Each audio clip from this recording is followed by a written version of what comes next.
everyone, welcome back again in our program Intensive Course with Effect Collaborations. So today, we will learn about modal. Let's get started! Nah, sebelum kita mengetahui macam-macam modal, teman-teman nih harus tahu dulu apa itu modal dan bagaimana sih ciri-ciri dari modal itu sendiri. Nah, modal itu adalah sekelompok kata kerja bantu atau auxiliaries yang mempunyai arti dan berfungsi memberikan makna tambahan pada kata utama yang mengikutinya. Ciri-ciri modal, number 1, modal selalu diikuti oleh verb bare infinitive. Number 2, modal tidak boleh diikuti atau didahului oleh to infinitive. Number 3, tidak boleh ada dua modal murni dalam satu kalimat. Number 4, modal tidak boleh bertemu dengan primary auxiliary yang lain kecuali have.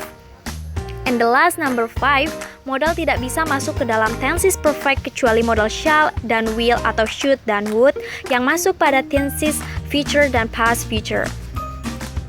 Gimana? Sekarang teman-teman semua udah pada tahu kan apa itu modal dan apa saja ciri-cirinya.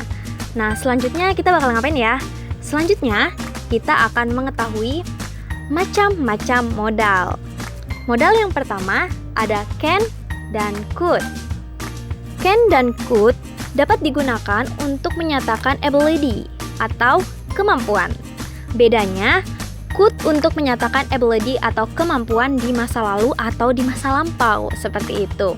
For example, number 1, you can buy anything with your money. Yang artinya, kamu bisa membeli apapun dengan uangmu.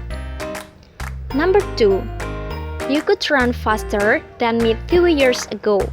Yang artinya, kamu dapat berlari lebih cepat dari saya 2 tahun yang lalu. Modal yang kedua ada may dan might. May dan might dapat digunakan untuk menyatakan possibility atau kemungkinan di masa yang sekarang ataupun di masa yang akan datang. For example, number 1, he may work out and eat healthy food every day. Yang artinya, dia mungkin berlatih dan memakan makanan sehat setiap hari. Number 2, if I have cleaned the room, might I play with my friends? Yang artinya, jika saya sudah membersihkan ruangan, bolehkah saya main dengan teman? Modal yang ketiga ada will dan would. Will untuk menyatakan kemauan. Sebenarnya, would juga dapat digunakan untuk menyatakan kemauan, tapi lebih sopan dibandingkan will. Selain untuk mengungkapkan kemauan, will dan would digunakan untuk membicarakan suatu kemungkinan atau membuat suatu prediksi. Nah, di sini would untuk menyatakan tindakan yang ingin dilakukan di masa lalu. For example, number 1, will you marry me? Yang artinya, maukah kamu menikah dengan saya? Number 2, if you had remembered to invite me, I would have attended your party. Yang artinya, jika kamu ingat mengundang saya menghadiri pestamu. Modal yang keempat ada shall dan should. Shall digunakan untuk menyatakan simple future, seperti halnya will. Nah, modal verb ini juga dapat digunakan untuk menyatakan kewajiban pada formal situations. Should digunakan untuk memberikan saran atau nasihat, seperti itu. For example, number 1, shall we call him? Yang artinya, haruskah kita menjenguknya? Number 2, shall I give you some advice?